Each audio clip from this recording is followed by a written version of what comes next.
और इस वक्त की बड़ी खबर आपको बताएंगे। पाकिस्तान से बड़ी खबर, जहां पर जनरल मुनीर 18 मई के बाद एक और स्ट्राइक के डर से दहला हुआ है और इसीलिए पीएम शाहबाज ऑपरेशन सिंदूर में हुई हार का सच उगलने लगे हैं। तो वहीं दूसरी तरफ पाकिस्तानी जिहादी जनाजा युद्ध शुरू कर चुके हैं। देखिए रिपोर्ट।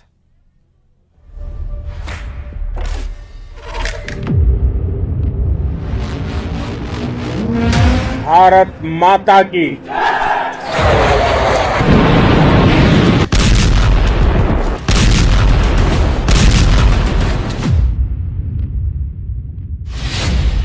शाहबाज बोला, भारत ने घर में घुसकर मारा। नूर खान बेस पर धमाके से दहला था जनरल।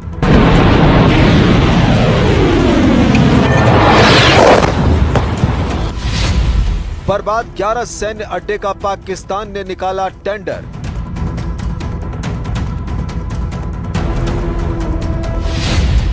शाहबाज पर जनरल मुनीर का दिमाग गर्म हुआ।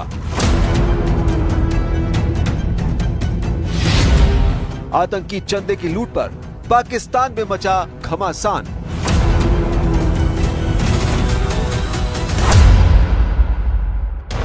पाकिस्तान युद्ध में बड़ी बुरी तरह हारा है। ऐसी हार कि किसी को बताने के लायक नहीं रहा। बड़ी मार पड़ी, दहशतगर्द मारे गए, दहशतगर्दों के आकाओं के चीथड़े उड़े। ब्रह्मोस के बरसाए बारूद से जल गए पाकिस्तानी एयरफोर्स के 11 सैन्य अड्डे। भारतीय जंगी जेट्स ने बम बरसाकर जला डाले 9 आतंकी कारखाने। लेकिन ऑपरेशन सिंदूर का सच पाकिस्तान उगलने को तैयार नहीं हुआ। पाकिस्तान के जनरल और पीएम आवाम से झूठ पर झूठ बोलते रहे। पाकिस्तानी मीडिया युद्ध में जनरल मुनीर की लिखी स्क्रिप्ट बांटता रहा, मगर सच किसी के छिपाए नहीं छिपा। जब पूरे पाकिस्तान को पता चल गया कि ऑपरेशन सिंदूर में पाकिस्तान परास्त ही नहीं हुआ, पाकिस्तानी फोर्सेस के परखच्चे उड़े, तब खून का घूंट पीकर पीएम शहबाज शरीफ ने 9 मई की खौफनाक रात का सच कबूल कर लिया है।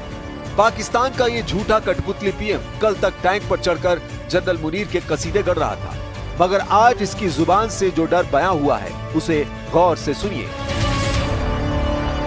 9 और 10 की दरमियानी रात में तकरीबन 2:30 बजे सिपा सलार जनरल सईद आसिम मुनीर ने मुझे सिक्योर फोन पे मुझे बताया कि वज़ीर-ए-आज़म साहब, हिंदुस्तान ने अपने बैलिस्टिक मिसाइल अभी लॉन्च किए हैं।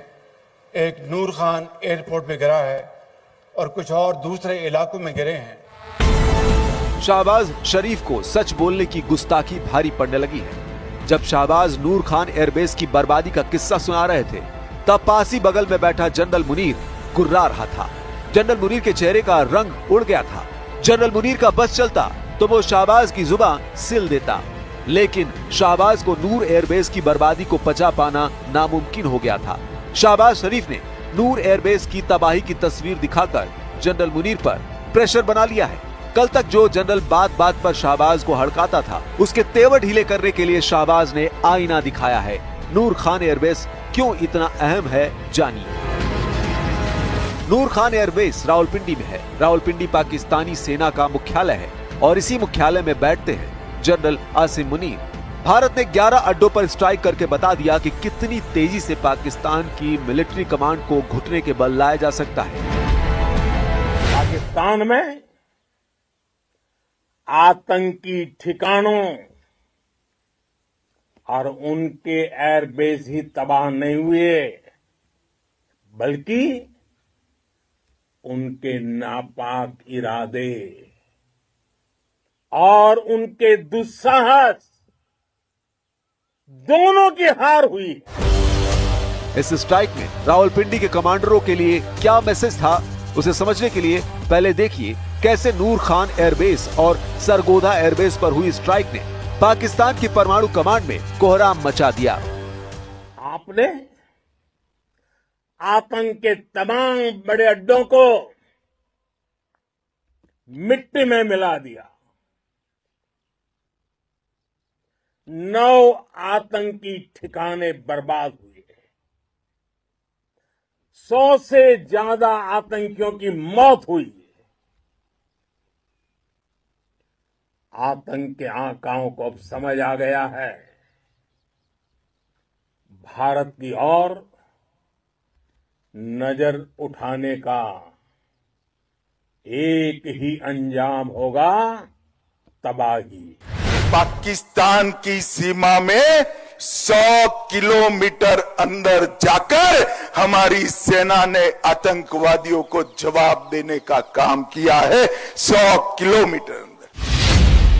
नूर खान एयरबेस से 100 किलोमीटर पूर्व में है कहूटा परमाणु प्लांट। ये न्यूक्लियर सेंटर ही पाकिस्तान के परमाणु कार्यक्रम की बुनियाद कही जाती है। नूर खान एयरबेस से 40 किलोमीटर उत्तर पश्चिम में है वाह कैंट। यहीं पर पाकिस्तान के परमाणु वॉरहेड असेंबल किए जाते हैं। नूर खान एयरबेस से 40 किलोमीटर पश्चिम में है फतेह जंग। यहीं पर पाकिस्तान बैलिस्टिक मिसाइल लॉन्चर तैयार करता है। नूर खान एयरबेस से 30 किलोमीटर उत्तर पश्चिम में है तक्षशिला। यहाँ भी पाकिस्तान की मिसाइलों की टेस्टिंग की जाती है, उनके लॉन्चर तैयार किए जाते हैं। नूर खान एयरबेस से पश्चिम में है नीलोर प्लांट। यहाँ परमाणु बम के लिए पाकिस्तान की प्लूटोनियम फैसिलिटी है।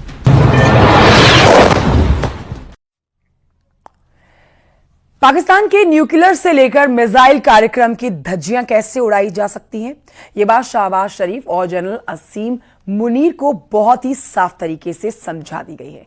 रिपोर्ट देखिए। इस्लामाबाद से 10 किलोमीटर दूर नूर खान बेस पाकिस्तान की एयर मोबिलिटी कमांड का हेडक्वार्टर भी है। भारत जब नूर खान बेस को बर्बाद कर सकता है तो पाकिस्तान में कहीं भी घुसकर मार सकता है। इस सच से जनरल मुनीर को शहबाज ने समझा दिया है। लेकिन अभी तो सच का सिर्फ एक पहलू भर सामने आया है। पाकिस्तान को 11 सैन्य अड्डों की बर्बादी का ब्यौरा देना है। शहबाज को आतंकी अड्डों का हाल बयां करना है। 7 मई से 10 मई के बीच 3 दिनों तक पाकिस्तान में जो बारूदी प्रलय आया उसका हिसाब जुटाने में वक्त लग सकता है। लेकिन पूरी दुनिया को ये जानना है कि आतंकी मुल्क को कितनी चोट पहुंची है। यौम तशकूर नाम का तमाशा दिखा रहे शहबाज शरीफ ने ये भी कबूल किया है कि वो और उनका पूरा मुल्क हमले के वक्त हाथ फैलाए दुआ कर रहा था। करोड़ों पाकिस्तानी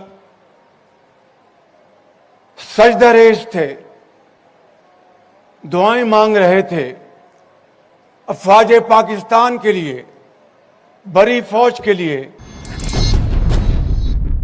शहबाज शरीफ ने पाकिस्तान की हार क्यों मान ली, क्यों कठपुतली सुल्तान ने जनरल मुनीर को नाराज किया, तो उसकी वजह भी जानिए। पाकिस्तान के एयरफोर्स ने ऑपरेशन सिंदूर में तबाह हुए अड्डों की मरम्मत का टेंडर निकाला है, जिसमें एयरबेस रिपेयर और मेंटेनेंस की बात कही गई है। आम दिनों में ये टेंडर निकलता तो शायद रख रखाव का हवाला दे दिया जाता, लेकिन भारत के साथ टकराव के बाद निकाले टेंडर से पाकिस्तानी जनरल की पोल खुल गई।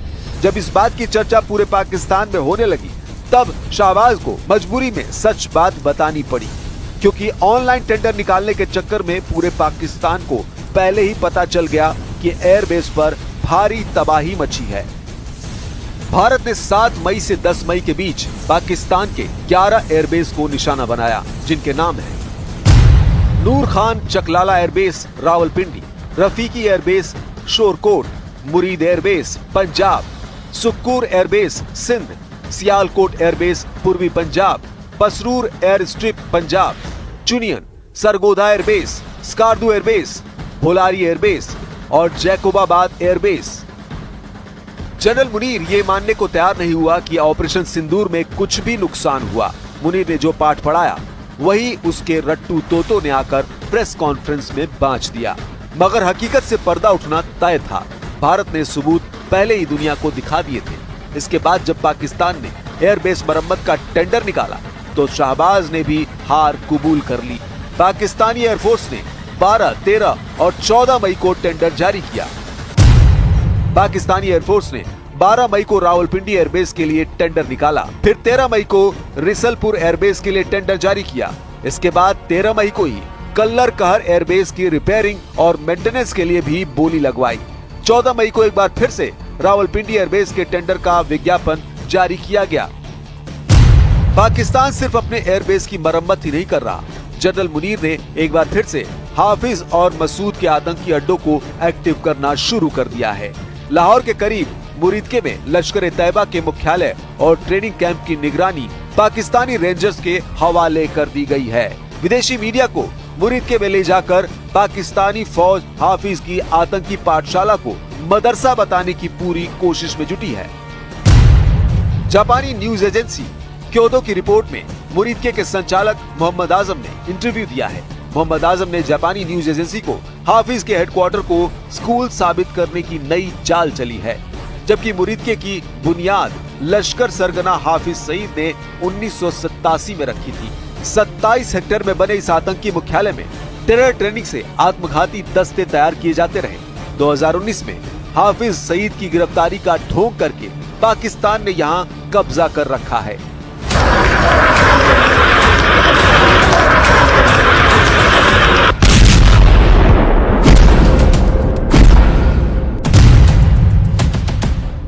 सात मई को भारत के आसमानी योद्धाओं ने लश्कर के हेडक्वार्टर को बारूद से पाट दिया था। इंडियन एयरफोर्स के हमले में मुरीदके में भारी नुकसान पहुंचा, मगर एक बार फिर मुरीदके में भीड़ जुटाकर जिहादी डिग्री दी जाने लगी है। उधर दूसरी तरफ ऑपरेशन सिंदूर में मारे गए 100 दहशतगर्दों को मिल रहे मुआवजे पर भी पाकिस्तान में कोहराम मच गया है। पाकिस्तान की शहबाज सरकार ने 100 आतंकियों के परिवार वालों को 1 करोड़ रुपए का मुआवजा देने का ऐलान कर रखा है। IMF से पैसा उधार लेकर आतंकियों के परिजनों को मुआवजे के तौर पर बांट रहे रुपए हड़पने के लिए आतंकी सरगनाओं में सिर फुटौल शुरू हो गई है। पाकिस्तान अगर अब भी नहीं सुधरा तो एक दिन आतंकी मौत मरेगा। आतंकी आका पड़ोसी देश को भस्म कर डालेंगे। आतंकियों से पाकिस्तान बचा तो उसे फौजी जनरल अपने फायदे के लिए नोच डालेंगे। पाकिस्तान का जन्म जिस जहर से हुआ उसकी काट इस दुनिया में किसी के पास नहीं है।